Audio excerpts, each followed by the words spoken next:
Olá pessoal, seja bem-vindo ao Ktastic e hoje eu vim trazer mais um vídeo de teoria. Dessa vez, eu trouxe uma das mais pedidas por vocês, o universo do ONews. Para quem não sabe, o universo do ONews fala desse envolvimento todo com o mundo nórdico e a batalha contra Hélios. Os meninos eram monarcas de um reino, e lá eles eram amados por sua relevância e caráter. Mas por um ocorrido inesperado tudo isso mudou. Antes de dar início à teoria, queria pedir que você que está vendo o vídeo, que deixe seu like e que também se inscreva. E também ative o sino de notificações para receber avisos de novos vídeos. E antes que eu me esqueça, eu queria deixar um salve para todos vocês que estão na tela. Um salve para Melissa Leite, Kim Bea, Animais Fofos, Yodin, Luciana Baima e Mary Hackman.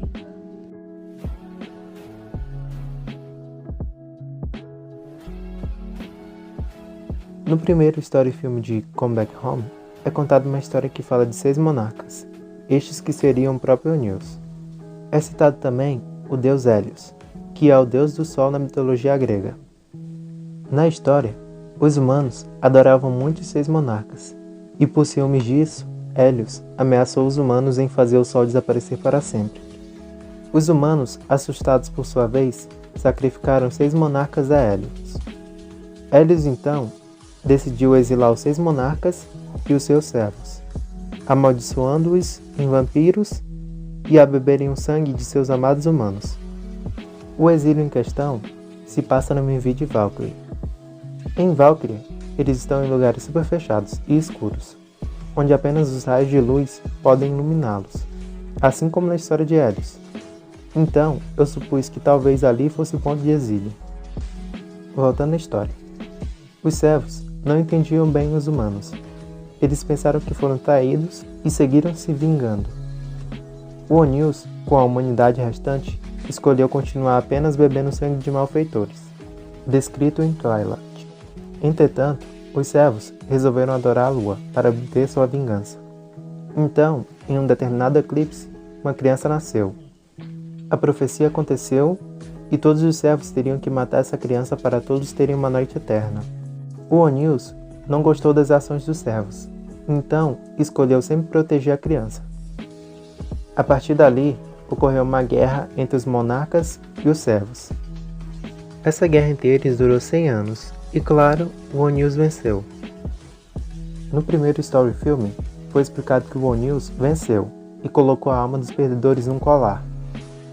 Esta cena foi vista no final de Come Back Home e também na performance ao vivo dos meninos em Old Kingdom. Eles perceberam que, com sua existência, os humanos continuariam sofrendo. Entretanto, a criança está protegida, com um colar. Esse colar é uma ferramenta crucial em toda a história, pois pode não servir apenas como cura para proteger, mas também como a cura para a maldição. No entanto, no segundo story filme, Hélios mais uma vez puniu os monarcas, enquanto chorava pela morte de seu filho, Fenton.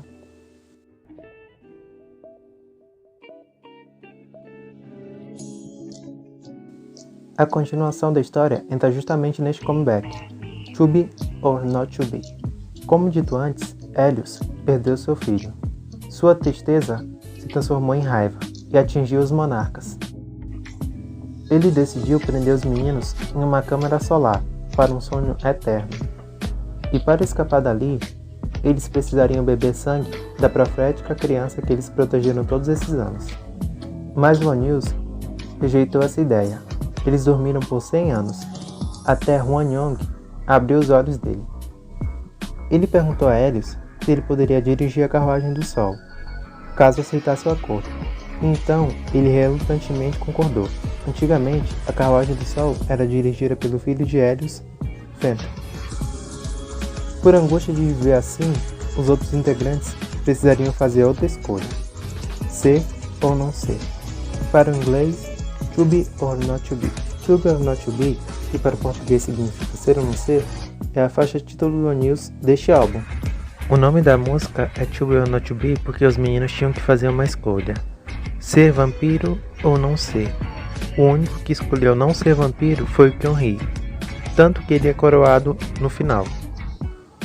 Uma curiosidade é que em Non-Digri, Kyung-hee aparece segurando uma caveira, que representa uma das maiores cenas do monólogo de Hamlet. Como a questão Hamlet novamente está associada, faz sentido com que Kyung-hee tenha aceitado não ser, e isso fez ter a coroa. No discurso, Hamlet imagina a morte como um longo sono, morrendo como um meio de terminar. E é por meio desse sono longo que vamos para Twilight.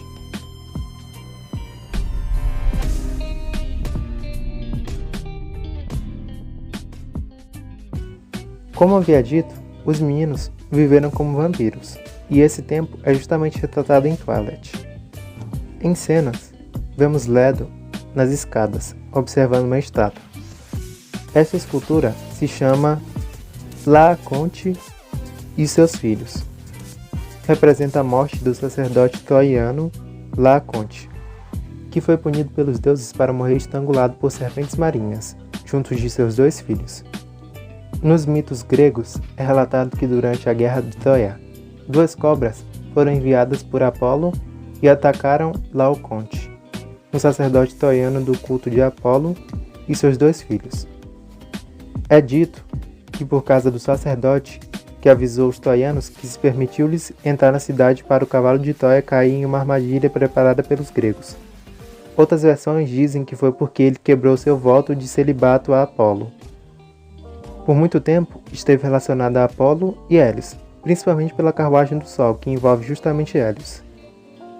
Lembra que eu disse que Hwang Yong fez uma certa aliança com Hélios? Bom, essa aliança ocorre em Twilight. Ele começa o MV parecendo perdido em um pátio, com o sol escaldante. Vencido pela dor, ele segura o temido colar. Depois de cair de joelhos, Hwang Yong olha para o sol e imediatamente depois se levanta e de repente percebe que sua dor se foi. Na cena seguinte, seus olhos brilham, com uma cor amarelada. O amarelo, cor do sol, casualmente pertence a Hélios. Ou seja, é como se Hélios lhe consumisse. Há uma outra cena também no MV em que ele agarra o sol em suas mãos, como se ele quisesse mesmo esse trato com Hélios. Mas esse trato era apenas uma enganação. Foi aí que os meninos finalmente decidiram tancar suas almas também no colar. Como dito num dos stories filmes, o olhar de Hélios desapareceu na escuridão eterna, além do sol inalcançável.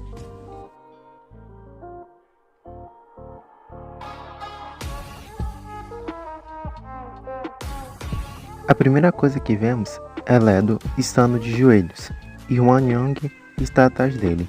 A mesma pose com que encerraram a coreografia de To Be or Not To Be, continuando assim a linha do tempo da história. Nos teasers do grupo, especificamente nas paredes, podemos ver vários grafites, entre eles há um escrito Diabolic Diablerie. Eu decidi ir mais a fundo e descobri que essa palavra é usada num videogame Vampire the Masquerade, que envolve um vampiro que drena o sangue de outro, então devorando sua alma. No mundo dos videogames, a maioria dos vampiros considera isso um ato hediondo, semelhante ao canibalismo. O agressor, denominado Diabolic ou Diabólico, perde automaticamente uma parte de sua humanidade e é marcado por faixas pretas em sua aura, que podem persistir por vários anos. Na era de Come Back Home, foi visto Kyung-hee e Seol bebendo sangue daqueles que foram seus servos, também transformados em vampiros. Os monarcas não bebiam sangue humano, apenas outros vampiros. E embora Xion, Leto, Hanvin e Hwang Yong nunca sejam vistos bebendo sangue, devo presumir que eles também já fizeram em algum momento também. Mas voltando ao assunto, eles, em teoria, estavam realizando a Diablerie em Come Back Home. Nos teasers, podemos ver que vários deles têm marcas ao redor dos olhos. No videogame, os vampiros que cometem Diableries têm listas ou manchas em sua aura e algumas partes do corpo, assim como os meninos. Mas vamos falar um pouco mais sobre o videogame, já que na minha opinião, o MV toma como inspiração alguns conceitos de arte do mundo em que se passa. O jogo é sobre a experiência de vampiros na época contemporânea, em um mundo gótico punk. semelhante ao nosso, só que bem mais sombrio, chamado The World of Darkness. Se você viu ou não o filme Underworld, é basicamente assim, governado pelos chamados príncipes de cada clã. Como podemos ver, a construção do mundo visto em No Diggity é semelhante em alguns aspectos visuais ao mundo dos videogames. Outro elemento que está presente no jogo e podemos ver nos teasers é que se fala que vampiros estão constantemente lutando com sua condenação, já que todos estão afetados pela sua besta interior, ou a parte animal que assombra continuamente domina os vampiros, dominando-os em momentos de fome, raiva e medo. Voltando ao MV, vemos Huan Yong nas cenas das televisões, que mostram imagens de olhos. Mas aí eu pensei, e se Huan Yong possuísse a habilidade de ver o futuro? Pela forma como ele reage, parece que está tendo ou sentindo algo na sua cabeça, como uma visão. Bom, há um stage dos meninos na One Tech, onde os meninos utilizam de roupas vermelhas. Huan Yong, por sua vez, tem uma tatuagem falsa em seu rosto, que diz Prometheus. Ao contrário, se procurarmos quem foi Prometheus, podemos encontrar o básico, que todos sabemos, que ele roubou o fogo dos deuses e como consequência foi acorrentado em uma montanha sendo condenado a uma águia comer seu fígado todas as noites, que se regenerou durante no dia e assim por diante. Prometheus vem do grego promessas, que significa previsão ou aquele que pode ver além do óbvio, alguém que tem o dom de saber muito. Basicamente, um clarividente. Talvez por causa disso, nas televisões você vê olhos, pensando que pode ver além do óbvio. Ou talvez essas TVs com olhos fossem apenas uma representação de Hélios os observando agora que eles estão acordados. Nas cenas de Seorro, podemos ver que no corredor há 6 arcos, obviamente representando a quantidade de integrantes. Há uma outra cena em que Seorro aparece em frente ao manequim, que está queimando. O manequim é como se fosse ele mesmo, ou seja, o antigo eu dele. No caso, eu acho que, através do fogo, ele deseja renascer como uma fênix, por isso vemos essa cena. Nas cenas de Eleven, vemos vidraças no fundo, com as cores seguintes: vermelho, amarelo, azul, verde, nessa mesma ordem. Essa cena me lembrou uma carta de tarô, de uma figura de cabeça para baixo, que é semelhante justamente a essa cena. Tanto que ambos possuem uma corda amarrada no pé, ou seja, talvez seja alguma referência. Vamos agora para as cenas de Xion. Aqui, ele está em cima de um cavalo, ou seja, ele representa um cavaleiro. Por isso, o capacete, que é um aspirante a rei, se refere a um de seus arcanos, ou seja, talvez ele estivesse representando uma espécie de imperador, como ele era antigamente, mas também pode estar representando a carta da morte no tarô. Isso também justificaria o capacete. As cenas de Kang-hee também entregam muita coisa. Aqui ele aparece acima de outras pessoas, como se fosse um rei ou uma espécie de divindade. Assim como visto em To Be or Not To Be, em que ele possuía a coroa. Ele está em uma plataforma que indica um X, como se ele estivesse sendo alvo dos outros. Já que em To Be or Not To Be ele foi coroado, isso causou a inveja dos outros integrantes. Então aqui, em No Diggity, é como se ele fosse alvo dos outros meninos. Nas cenas de Ledo, vemos ele em uma sala escura com as paredes cheias de manchas de tinta e um canhão de guerra. Graças às cenas posteriores, vemos que Ledo usa aquele canhão para atirar em si mesmo. Levando em conta o que dizia no videogame Vampire the Masquerade, os vampiros estão constantemente lutando com seu lado bestial, para que ele não assuma o controle.